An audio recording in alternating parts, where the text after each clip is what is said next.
Feliz y bendecido día, aprendiendo un curso de milagros. El secreto de la verdadera oración es olvidarte de las cosas que crees necesitar. Pedir algo específico es igual que ver el pecado primero y luego perdonarlo.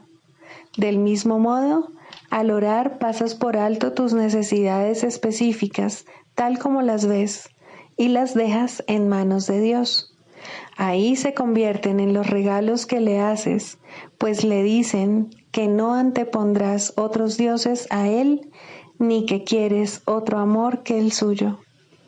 Este libro es un comienzo, no un final.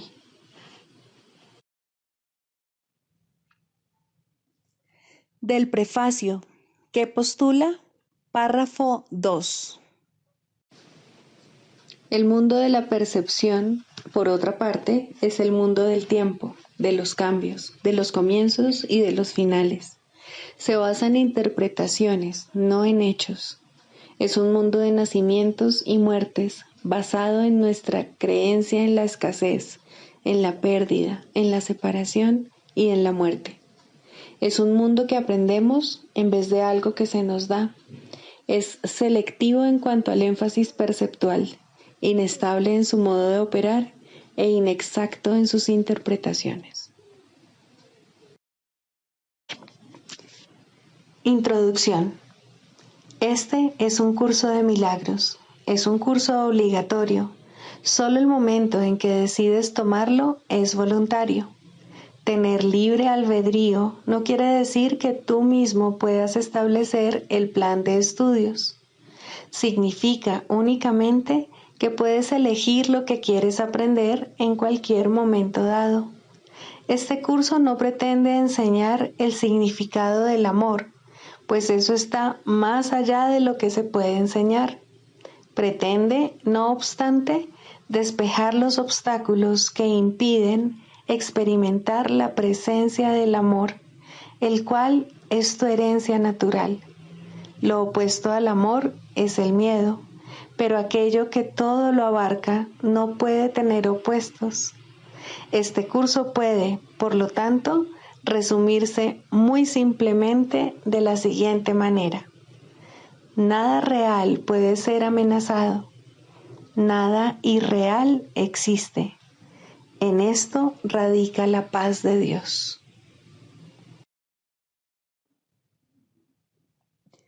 Capítulo 1. El significado de los milagros.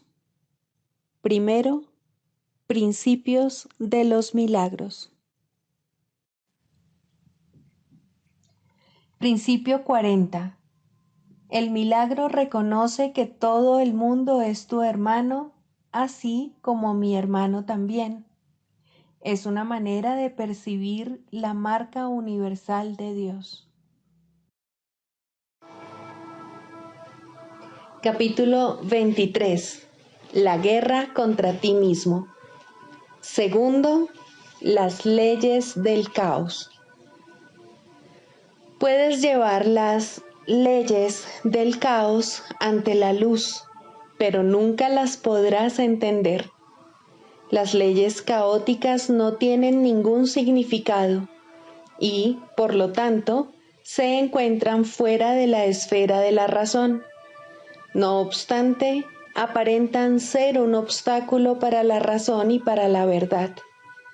Contemplémoslas, pues, detenidamente, para que podamos ver más allá de ellas y entender lo que son y no lo que quieren probar. Es esencial que se entienda cuál es su propósito, porque su fin es crear caos y atacar la verdad. Estas son las leyes que rigen el mundo que tú fabricaste. Sin embargo, no gobiernan nada ni necesitan violarse. Necesitan simplemente contemplarse y trascenderse. La primera ley caótica es que la verdad es diferente para cada persona. Al igual que todos estos principios, Este mantiene que cada cual es un ente separado con su propia manera de pensar, que lo distingue de los demás. Este principio procede de la creencia en una jerarquía de ilusiones, de que algunas son más importantes que otras y, por lo tanto, más reales. Cada cual establece esto para sí mismo y le confiere realidad atacando lo que otro valora. Y el ataque se justifica porque los valores difieren y los que tienen distintos valores parecen ser diferentes y, por ende, enemigos. Observa cómo parece ser esto un impedimento para el primer principio de los milagros, pues establece grados de verdad entre las ilusiones, haciendo que algunas parezcan ser más difíciles de superar que otras. Si uno pudiese darse cuenta de que todas ellas son la misma ilusión y de que todas son igualmente falsas, sería fácil entender entonces por qué razón los milagros se aplican a todas ellas por igual. Cualquier clase de error puede ser corregido precisamente porque no es cierto. Cuando se lleva ante la verdad en vez de ante otro error, simplemente desaparece. Ninguna parte de lo que no es nada puede ser más resistente a la verdad que otra. La segunda ley del caos, muy querida por todo aquel que venera el pecado, es que no hay nadie que no peque y, por lo tanto, todo el mundo merece ataque y muerte. Este principio, estrechamente vinculado al primero, es la exigencia de que el error merece castigo y no corrección, pues la destrucción del que comete el error lo pone fuera del alcance de la corrección y del perdón. De este modo, interpreta lo que ha hecho como una sentencia irrevocable contra sí mismo, que ni siquiera Dios mismo puede revocar.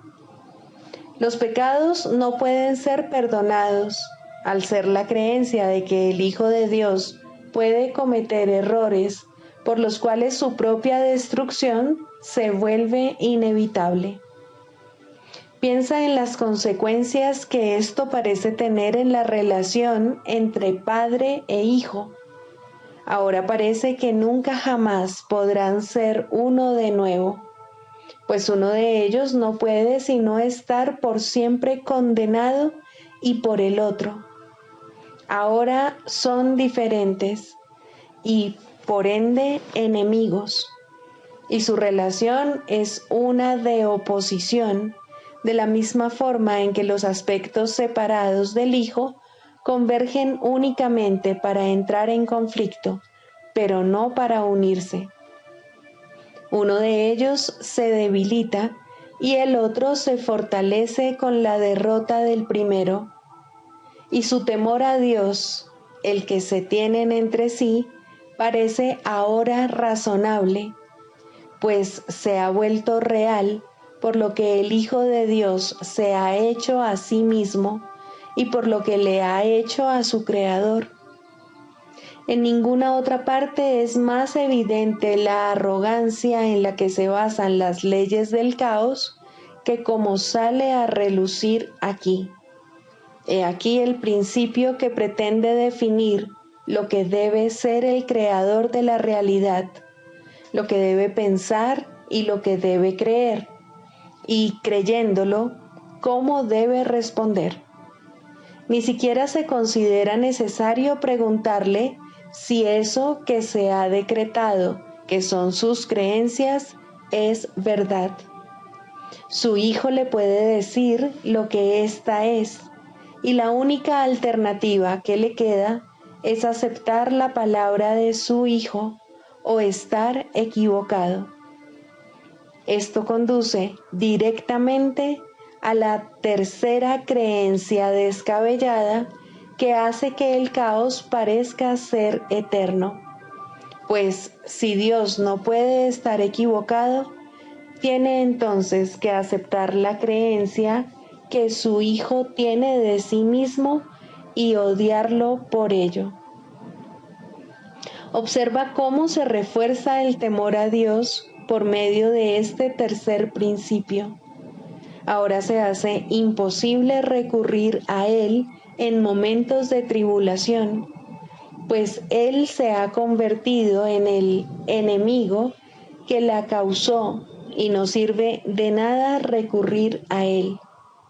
La salvación tampoco puede encontrarse en el Hijo, ya que cada uno de sus aspectos parece estar en pugna con el Padre y siente que su ataque está justificado. Ahora el conflicto se ha vuelto inevitable e inaccesible a la ayuda de Dios, pues ahora la salvación jamás será posible, ya que el Salvador se ha convertido en el enemigo. No hay manera de liberarse o escapar. La expiación se convierte en un mito y lo que la voluntad de Dios dispone es la venganza, no el perdón. Desde allí, donde todo esto se origina, no se ve nada que pueda ser realmente una ayuda. Solo la destrucción puede ser el resultado final, y Dios mismo parece estar poniéndose de parte de ello para derrotar a su Hijo. No pienses que el ego te va a ayudar a escapar de lo que Él desea para ti.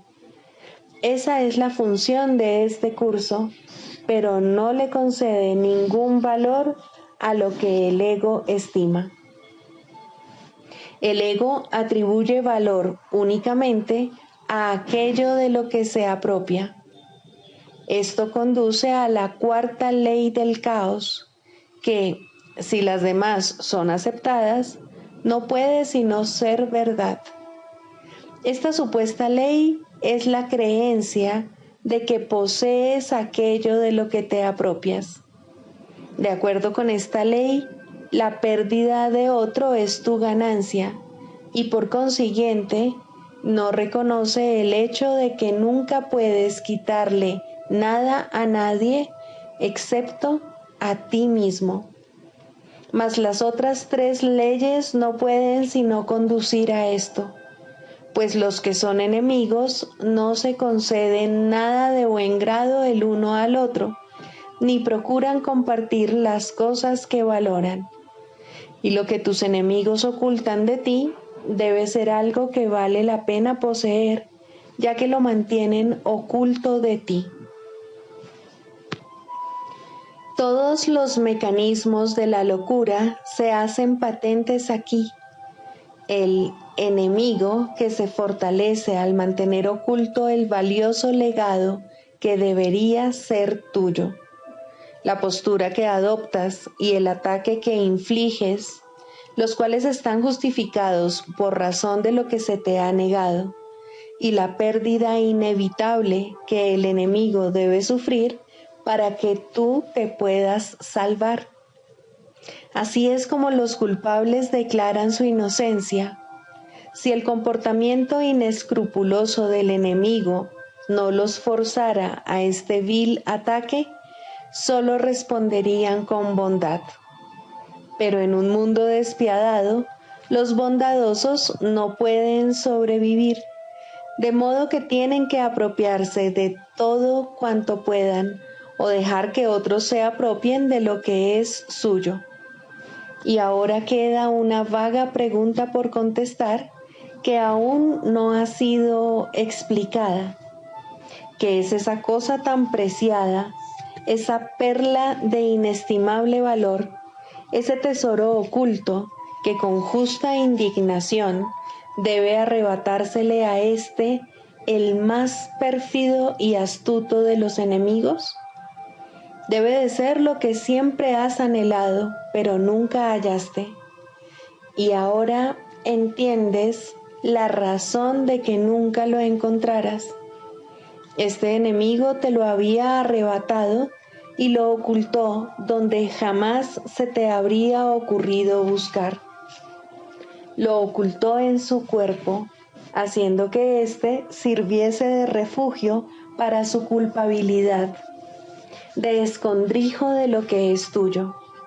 Ahora su cuerpo se tiene que destruir y sacrificar para que tú puedas tener lo que te pertenece. La traición que él ha cometido exige su muerte para que tú puedas vivir. Y así solo atacas en defensa propia. Pero, ¿qué es eso que deseas que exige su muerte? ¿Cómo puedes estar seguro de que tu ataque asesino está justificado a menos que sepas cuál es su propósito? Aquí es donde el último principio del caos acude en tu auxilio. Este principio alega que hay un sustituto para el amor. Esta es la magia que curará todo tu dolor, el elemento que falta que curaría tu locura. Esa es la razón de que tengas que atacar. He aquí lo que hace que tu venganza esté justificada. He aquí, revelado, el regalo secreto del ego, arrancado del cuerpo de tu hermano, donde se había ocultado con malicia y con odio hacia aquel a quien verdaderamente le pertenece. Él te quiere privar de ese ingrediente secreto que le daría significado a tu vida, el sustituto del amor nacido de vuestra mutua enemistad. Tiene que ser la salvación. Y no tiene sustitutos, pues solo hay uno. Y así, el propósito de todas tus relaciones es apropiarte de él y convertirte en su dueño. Mas nunca podrás poseerlo del todo, y tu hermano jamás cesará de atacarte por lo que le robaste. Y la venganza de Dios contra vosotros dos tampoco cesará, pues en su locura Él tiene también que poseer ese sustituto del amor y destruiros a ambos. Tú que crees ser cuerdo y caminar por tierra firme en un mundo en el que se puede encontrar significado, considera lo siguiente. Estas son las leyes en las que parece basarse tu cordura. Estos son los principios que hacen que el suelo que pisas parezca firme. Y es ahí donde tratas de encontrar significado. Esas son las leyes que promulgaste para tu salvación. Apoyan firmemente al sustituto del cielo que prefieres. Ese es su propósito, pues para eso es para lo que fueron promulgadas. No tiene objeto preguntar qué significado tienen. Eso es obvio. Los medios de la locura no pueden sino ser dementes. ¿Estás tú igualmente seguro de que comprendes que su objetivo es la locura? Nadie desea la locura, ni nadie se aferra a su propia locura si ve que eso es lo que es. Lo que protege a la locura es la creencia de que es la verdad. La función de la demencia es usurpar el lugar de la verdad. Para poder creer en la demencia hay que considerarla la verdad. Y eso es la verdad. Entonces, su opuesto, que antes era la verdad, tiene que ser ahora la locura.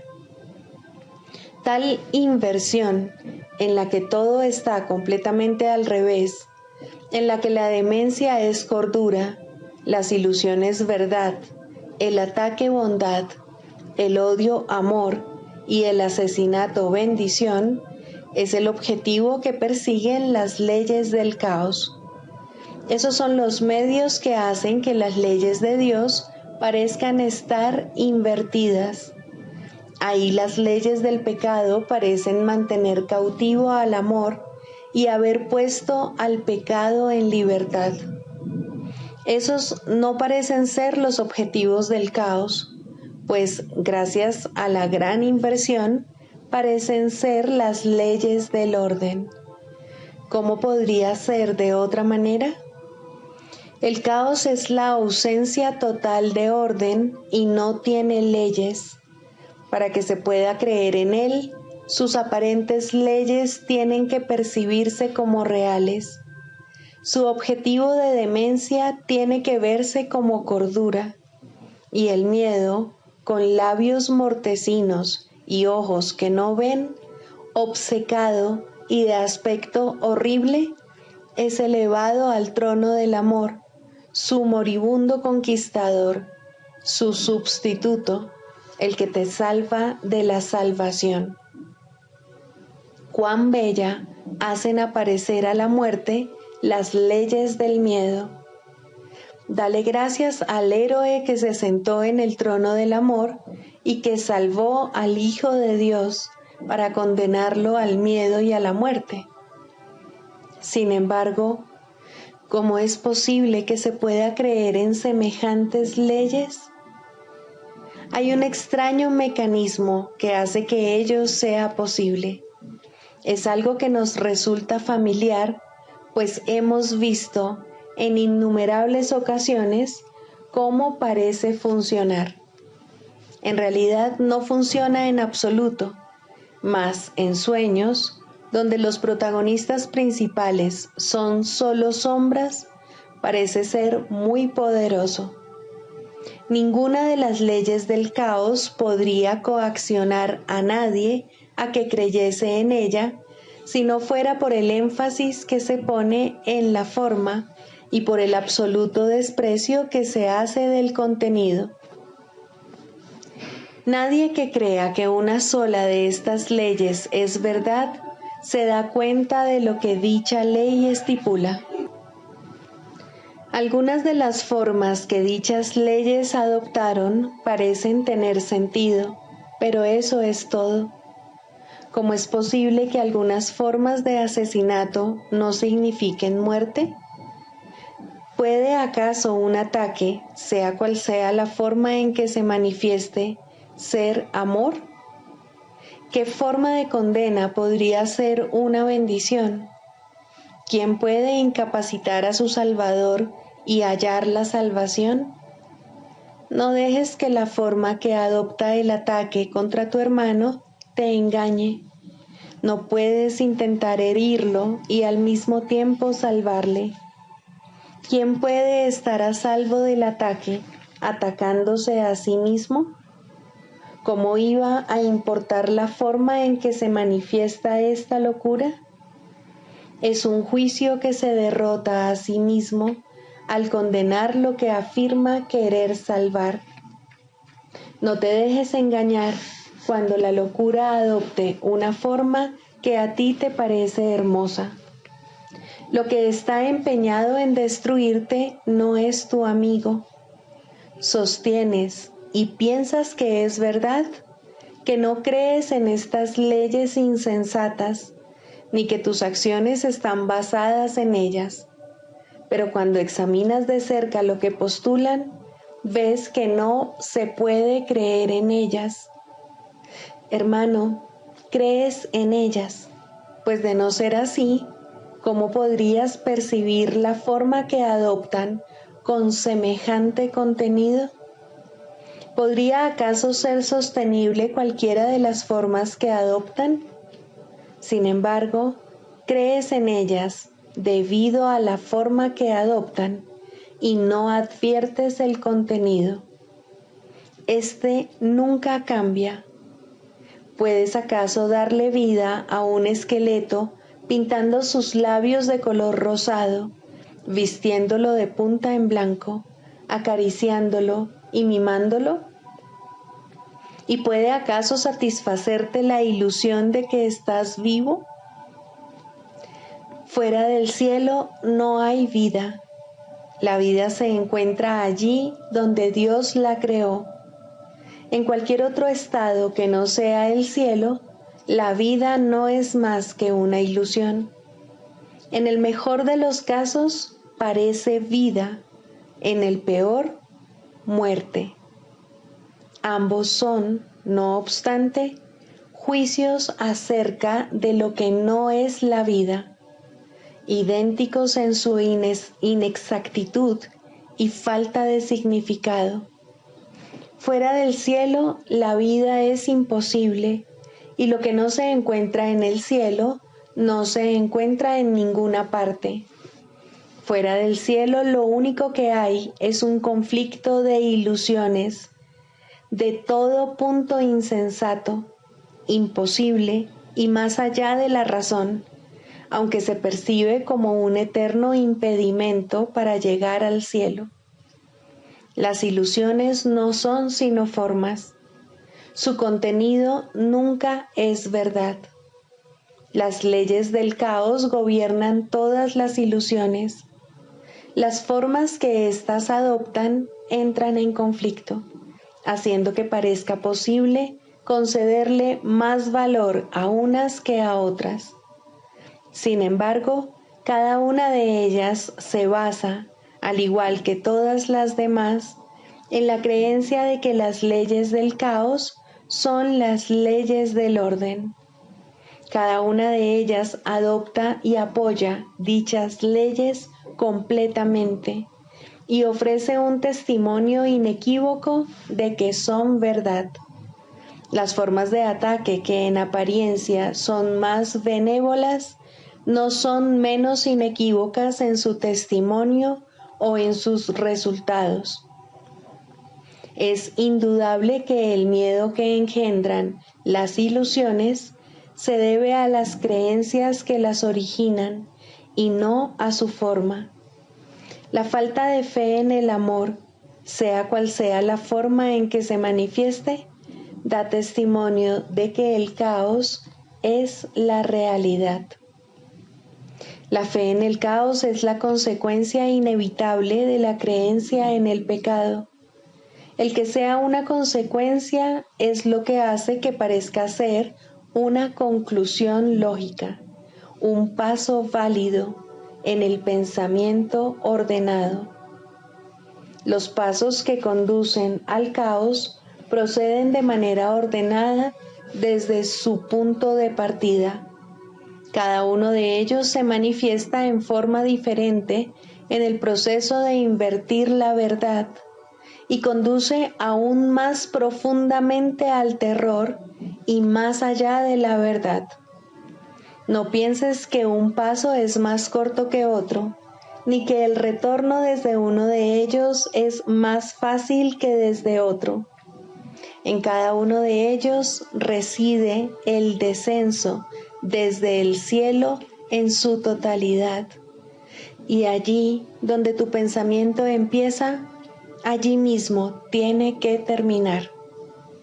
Hermano, no des ni un solo paso en el descenso hacia el infierno, pues una vez que hayas dado el primero, no podrás reconocer el resto como lo que son, y cada uno de ellos seguirá al primero. Cualquier forma de ataque te planta en la tortuosa escalera que te aleja del cielo. Sin embargo, en cualquier instante, todo esto se puede deshacer. ¿Cómo puedes saber si has elegido las escaleras que llevan al cielo o el camino que conduce al infierno? Muy fácilmente. ¿Cómo te sientes? ¿Estás en paz? ¿Tienes certeza con respecto a tu camino? ¿Estás seguro de que el cielo se puede alcanzar? Si la respuesta es no, es que caminas solo. Pídele entonces a tu amigo que se una a ti y te dé certeza con respecto al camino a seguir.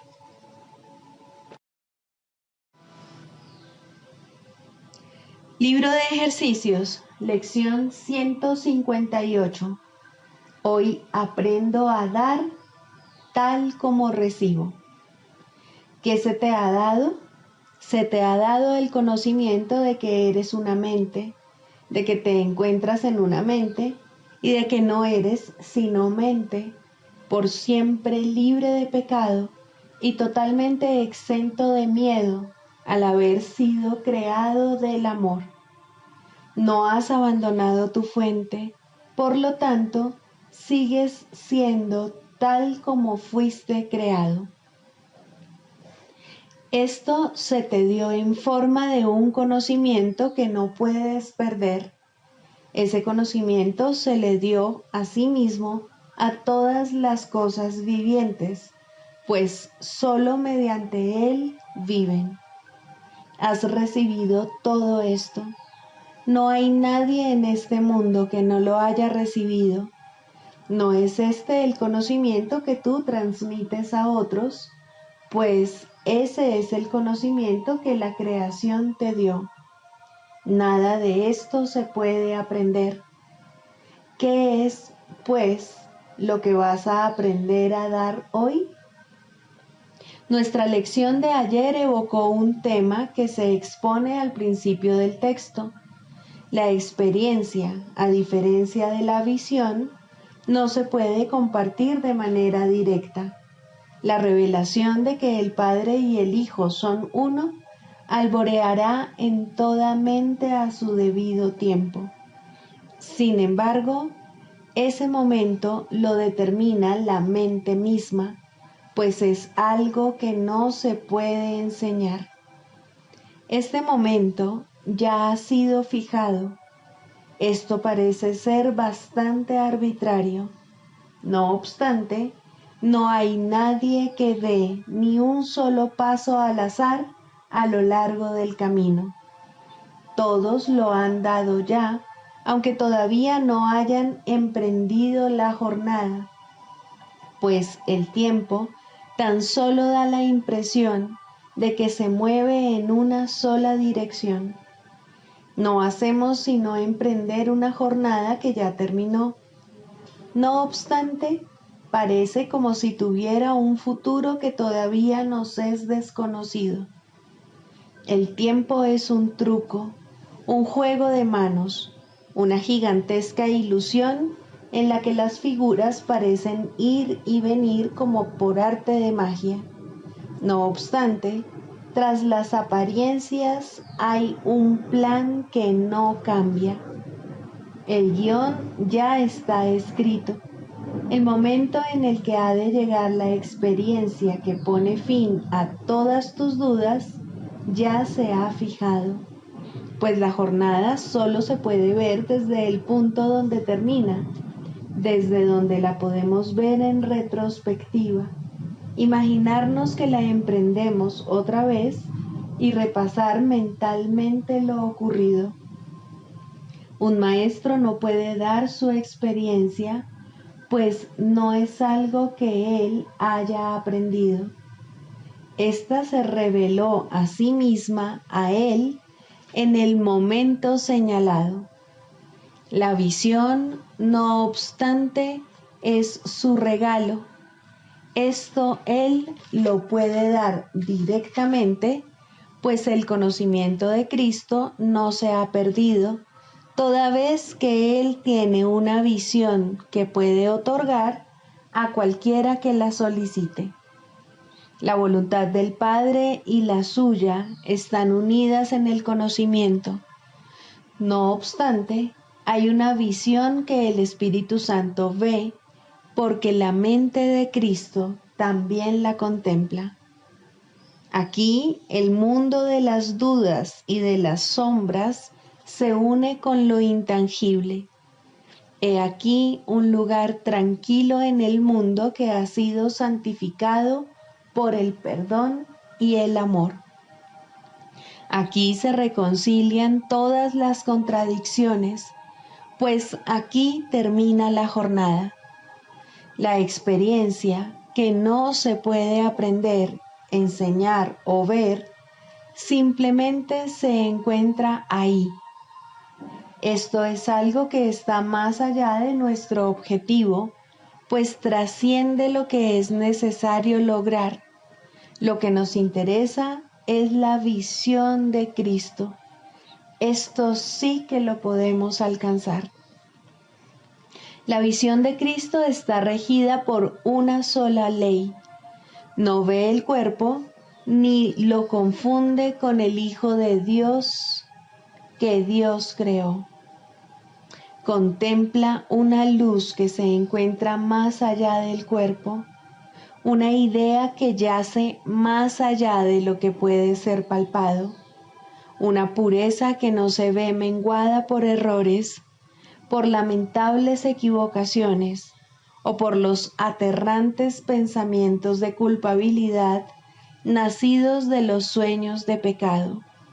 No ve separación y contempla a todo el mundo y todas las circunstancias, eventos o sucesos sin que la luz que ve se atenúe en lo más mínimo. Esto se puede enseñar y todo aquel que quiera alcanzarlo tiene que enseñarlo.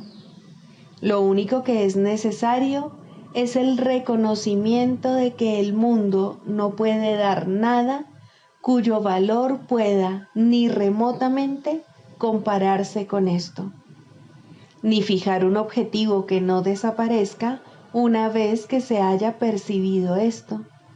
Y esto es lo que vas a dar hoy. No ver a nadie como un cuerpo y saludar a todo el mundo como el Hijo de Dios que es, reconociendo que es uno contigo en santidad. Así es como sus pecados le son perdonados, pues la visión de Cristo tiene el poder de pasarlos a todos por alto. En su perdón se desvanecen. Al ser imperceptibles para el uno, simplemente desaparecen, pues la visión de la santidad que se halla más allá de ellos viene a ocupar su lugar. No importa en qué forma se manifestaban, cuán enormes parecían ser, ni quién pareció sufrir sus consecuencias, ya no está ahí. Y todos los efectos que parecían tener desaparecieron junto con ellos, al haber sido erradicados para ya nunca más volver.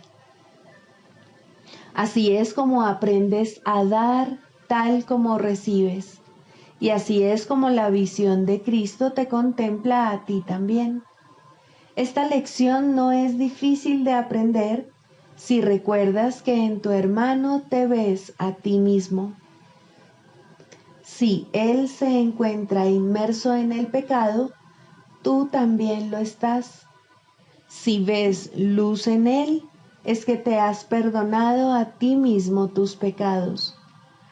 Cada hermano con quien hoy te encuentres te brinda una nueva oportunidad para dejar que la visión de Cristo brille sobre ti y te ofrezca la paz de Dios.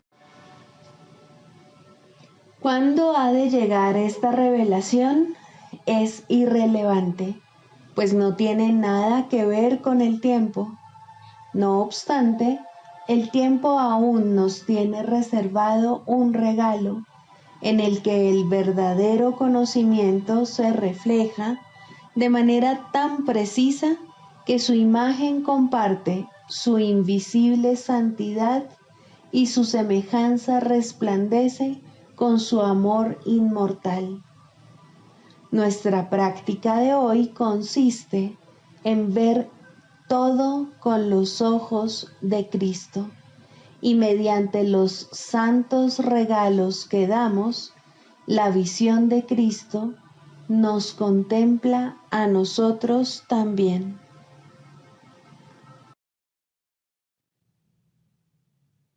Del Manual para el Maestro, pregunta 4. ¿Cuáles son las características de los maestros de Dios? 7. Generosidad. La palabra generosidad tiene un significado especial para el Maestro de Dios. No es el significado usual de la palabra.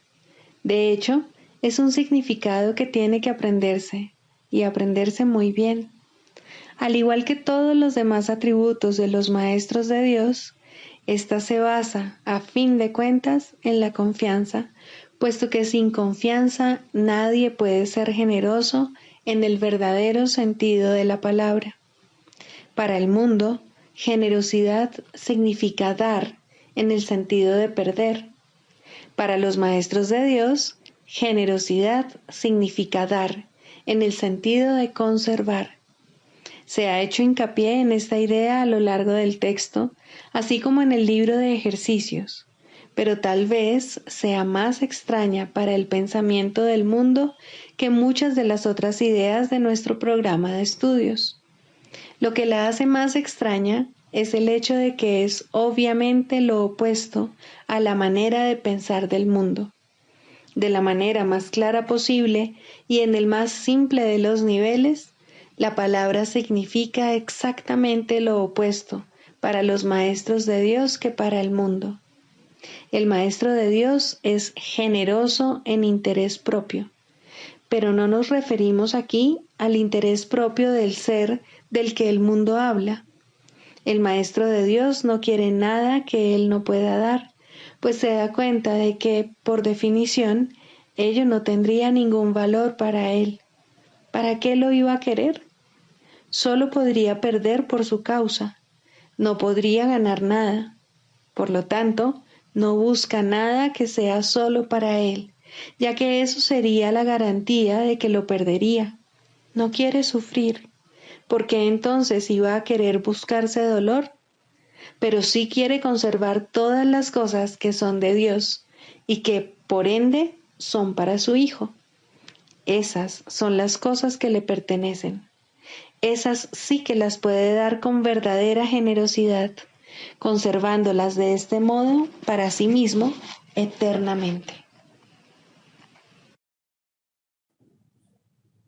Manual para el maestro. Pregunta 7. ¿Debe repetirse la curación? En realidad, esta pregunta se contesta a sí misma. La curación no puede repetirse. Si el paciente se ha curado, ¿qué queda por curar? Y si la curación siempre tiene lugar, como ya hemos dicho, ¿qué es lo que hay que repetir? Si un maestro de Dios se sigue preocupando por el resultado de una curación, no hace sino limitarla. Ahora es la mente del mismo maestro de Dios la que necesita ser curada, y esto es lo que él debe facilitar. Ahora el paciente es él, y así es como debe considerarse a sí mismo. Ha cometido un error y tiene que estar dispuesto a cambiar de mentalidad al respecto. Le faltó la confianza que habría hecho posible dar verdaderamente, y, por lo tanto, no recibió el beneficio de su regalo. Cada vez que un maestro de Dios trató de ser un canal de curación, tuvo éxito. De sentirse tentado de dudar de ello, no debería repetir su esfuerzo previo. Este ya fue máximo, pues el Espíritu Santo así lo aceptó y así lo utilizó. El Maestro de Dios tiene ahora ante sí solo un camino a seguir. Tiene que hacer uso de su razón para decirse a sí mismo que le ha entregado el problema a uno que no puede fallar, y debe reconocer que su propia incertidumbre no es amor, sino miedo, y, por consiguiente, odio. Su posición se ha hecho, por lo tanto, insostenible, pues le está ofreciendo odio a alguien a quien le ofreció amor. Esto es imposible. Habiendo ofrecido amor, solo se puede recibir amor.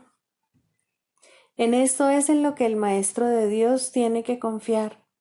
Esto es lo que realmente significa la afirmación de que la única responsabilidad del obrador de milagros es aceptar la expiación para sí mismo.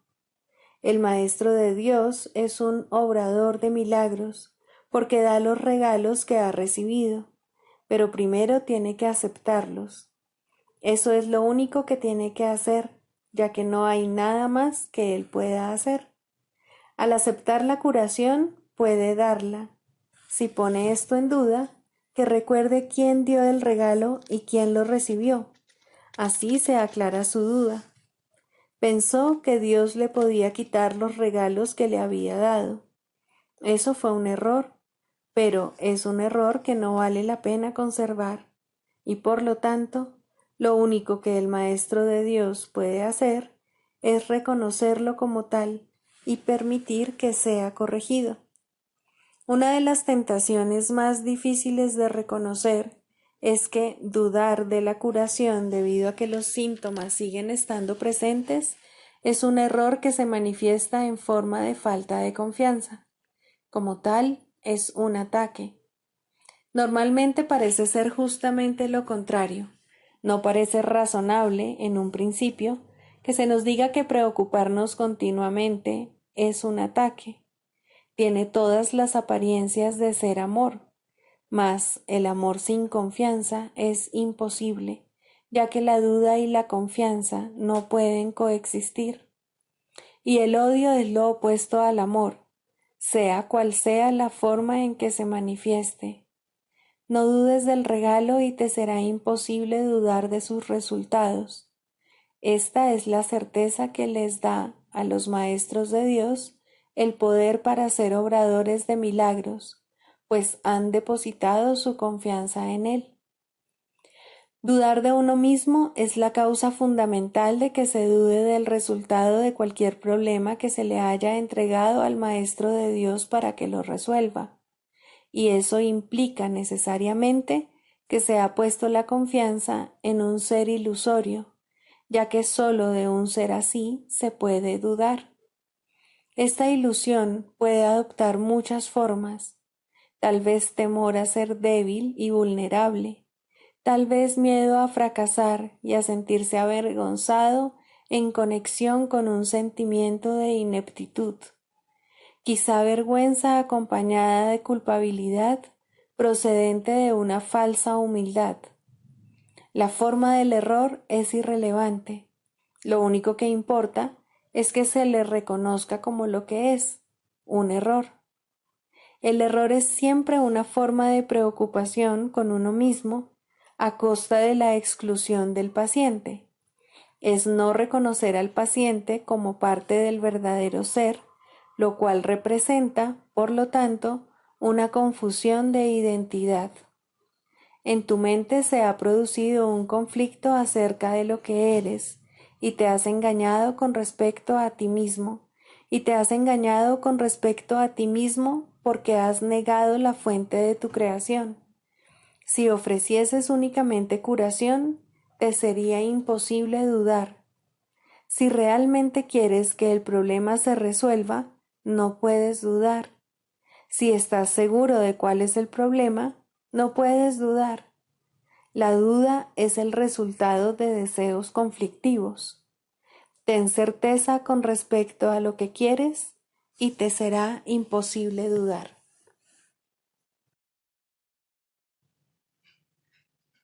Clarificación de términos. El perdón, la faz de Cristo. El perdón es el medio que nos lleva a Dios y que nos permite alcanzarle, mas es algo ajeno a Él. Es imposible concebir que algo creado por Él pueda necesitar perdón. El perdón, entonces, es una ilusión, pero debido a su propósito, que es el del Espíritu Santo, hay algo en ella que hace que sea diferente. A diferencia de las demás ilusiones, nos aleja del error en vez de acercarnos a él.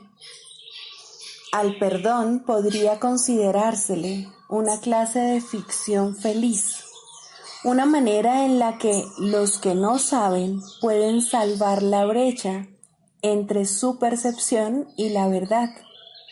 No pueden pasar directamente de la percepción al conocimiento, porque no creen que esa sea su voluntad. Esto hace que Dios parezca ser un enemigo en lugar de lo que realmente es, y es precisamente esta percepción de mente la que hace que no estén dispuestos a simplemente ascender y retornar a Él en paz. Y de este modo necesitan una ilusión de ayuda, porque se encuentran desvalidos, un pensamiento de paz porque están en conflicto. Dios sabe lo que su Hijo necesita antes de que Él se lo pida. Dios no se ocupa en absoluto de la forma, pero al haber otorgado el contenido, su voluntad es que se comprenda, y eso basta. Las formas se adaptan a las necesidades, pero el contenido es inmutable, tan eterno como su Creador. Antes de que el recuerdo de Dios pueda retornar, es necesario ver la faz de Cristo. La razón es obvia. Para ver la faz de Cristo se requiere percepción. El conocimiento no es algo que se pueda ver, pero la faz de Cristo es el gran símbolo del perdón, es la salvación, es el símbolo del mundo real. El que la ve deja de ver el mundo. Está tan cerca ya del umbral del cielo como es posible estar mientras aún esté afuera. Mas desde ahí, un paso más basta para entrar. Es el paso final, y ese se lo dejamos a Dios. El perdón es un símbolo también, pero en cuanto que símbolo exclusivo de la voluntad del Padre, no puede ser dividido. Y así, la unidad que refleja se convierte en su voluntad. Eso es lo único que aún está en el mundo en parte y que, al mismo tiempo, es el puente que conduce al cielo. La voluntad de Dios es lo único que existe. Lo único que podemos hacer es pasar de la nada al todo, del infierno al cielo. ¿Es esto una jornada? No, en verdad no lo es, pues la verdad no va a ninguna parte. Pero las ilusiones cambian según el lugar o la época. El paso final no es más que otro cambio. Por ser una percepción, es en parte irreal. Sin embargo, esa parte desaparecerá. Lo que entonces quedará será la paz eterna y la voluntad de Dios. Ahora ya no hay deseos, pues los deseos cambian. Incluso lo que una vez se deseó puede volverse indeseable. Esto es así porque el ego jamás puede estar en paz, pero la voluntad es constante por ser el don de Dios, y lo que Él da es siempre como Él mismo. Este es el propósito de la faz de Cristo. Es el regalo de Dios para la salvación de su Hijo. Contempla únicamente esto y habrás sido perdonado. Cuán hermoso se vuelve el mundo en ese instante en el que ves la verdad acerca de ti mismo reflejada en él. Ahora estás libre de pecado y contemplas tu impecabilidad. Ahora eres santo y así lo percibes. Y ahora la mente retorna a su Creador, la unión de Padre e Hijo, la unidad de unidades que se encuentra detrás de toda unión, aunque más allá de todas ellas. No se ve a Dios, sino que únicamente se le comprende. No se ataca a su Hijo, sino que se le reconoce.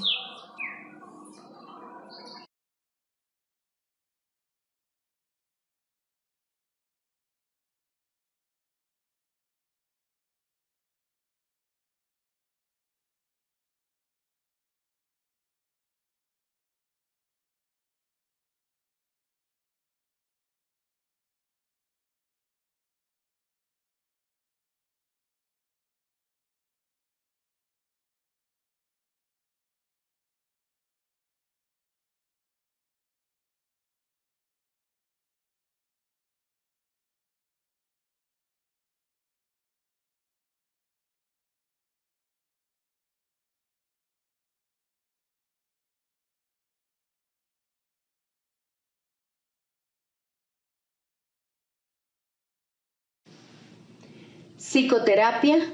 Primero, el propósito de la psicoterapia.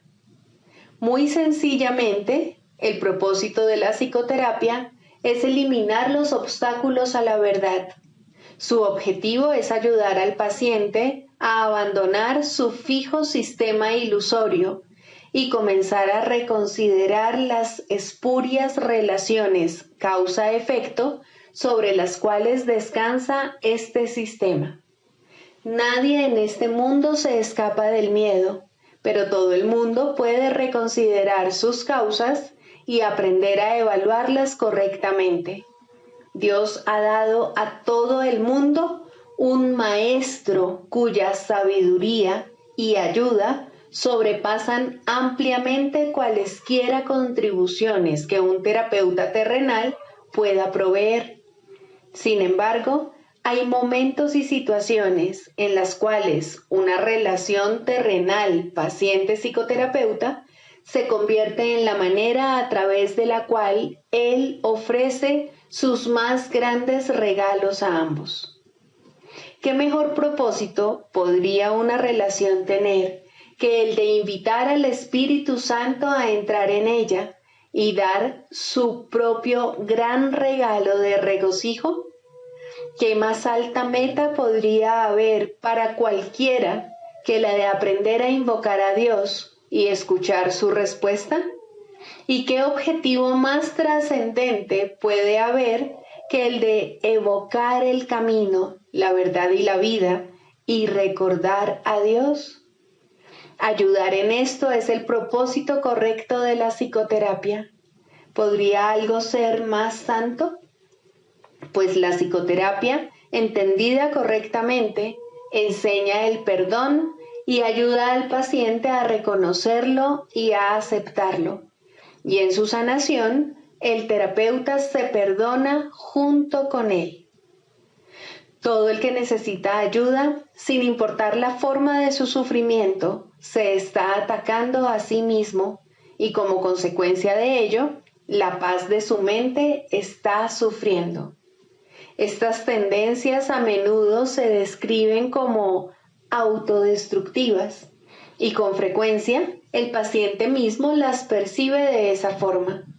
De lo que no se da cuenta y lo que necesita aprender es que ese yo que puede atacar y también ser atacado es un concepto que él ha fabricado. Aún más, lo atesora, lo defiende y en ocasiones incluso se encuentra dispuesto a sacrificar su vida en nombre de ese yo, pues lo considera su propio ser. Lo ve como algo que se afecta, que reacciona a fuerzas externas según ellas lo requieren y que se encuentra indefenso en medio del poder del mundo. La psicoterapia, entonces, debe restablecer a su conciencia la habilidad para tomar sus propias decisiones. Debe disponerse a revertir su pensamiento y a entender que aquello que él creyó que proyectaba sus efectos sobre él era fabricado por sus propias proyecciones sobre el mundo. Por tanto, el mundo que ve no existe. Hasta que esto se acepte, al menos en parte, el paciente no puede verse a sí mismo como realmente capaz de tomar decisiones y luchará contra su libertad por creer que se trata de su esclavitud.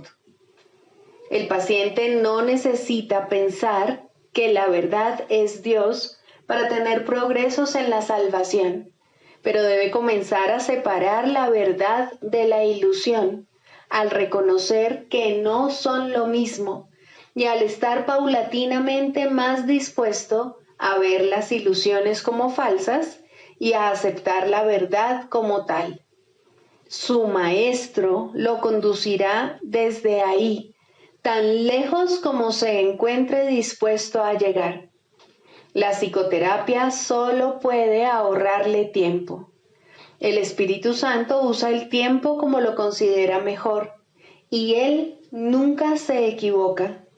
La psicoterapia, bajo su dirección, es uno de los medios que usa para ahorrar tiempo y para preparar maestros adicionales para su obra.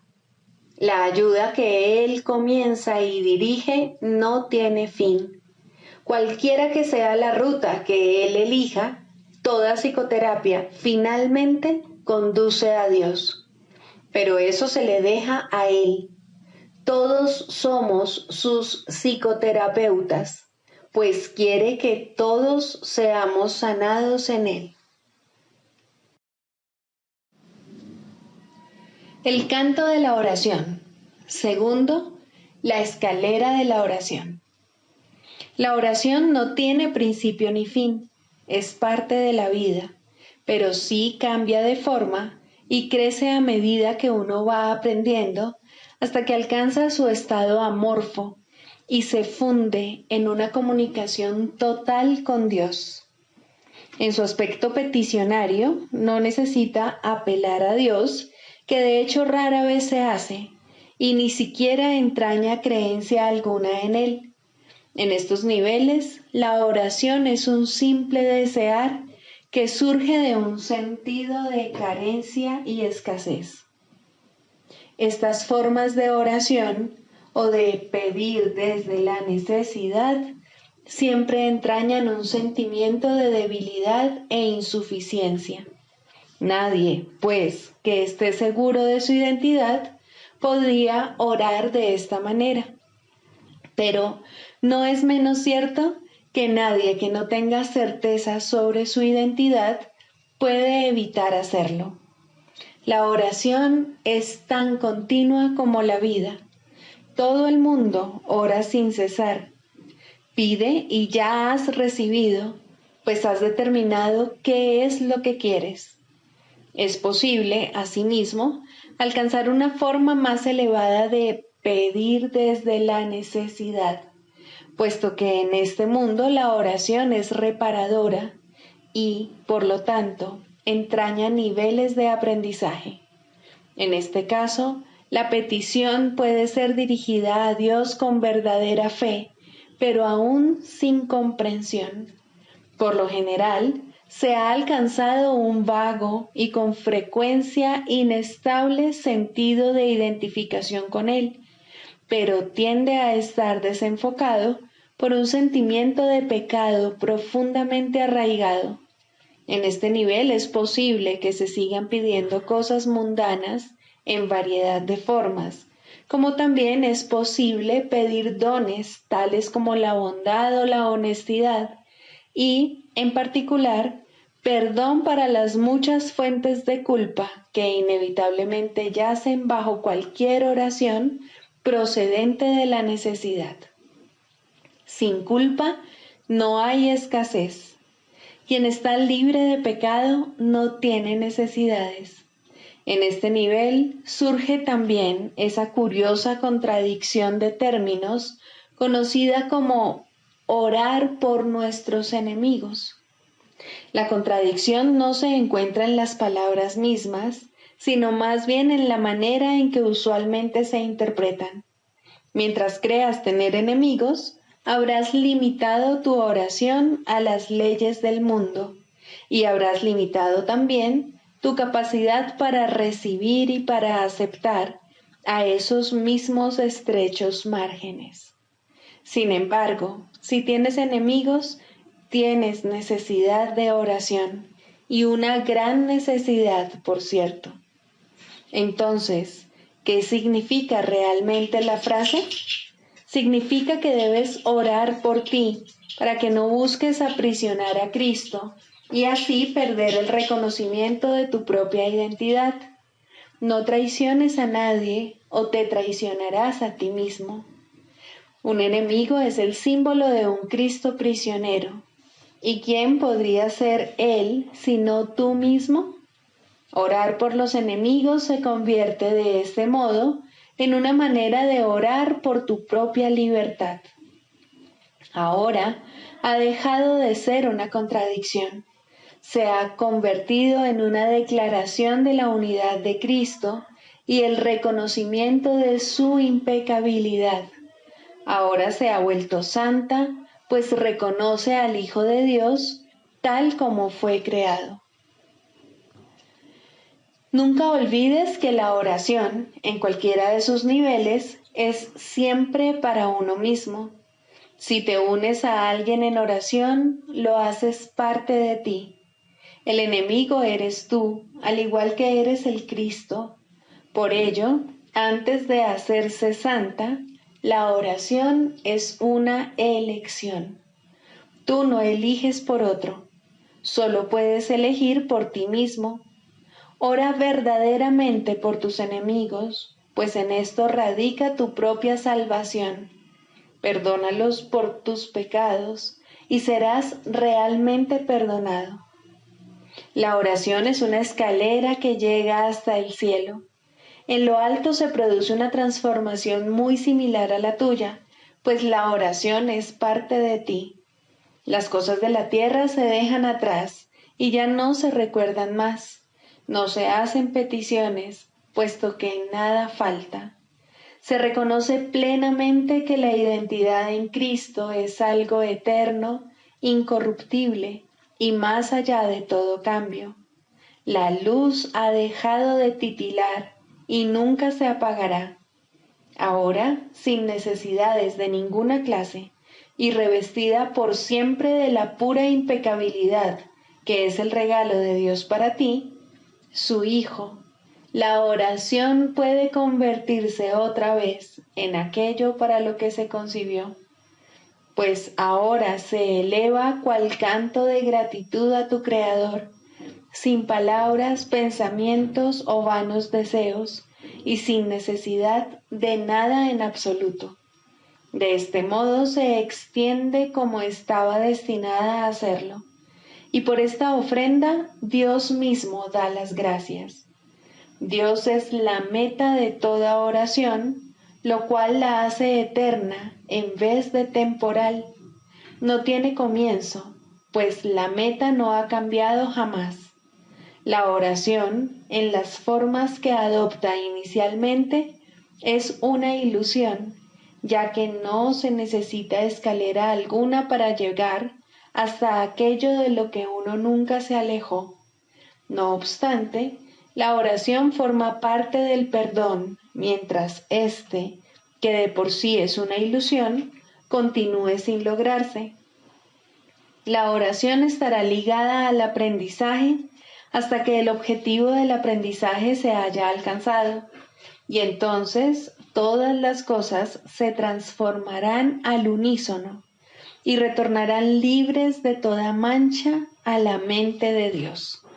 Al encontrarse más allá de lo que se puede aprender, este estado es indescriptible. Es necesario, no obstante, entender las etapas por las que hay que pasar para su obtención, si la paz ha de ser restaurada en el Hijo de Dios, quien vive ahora en la ilusión de la muerte y el temor de Dios.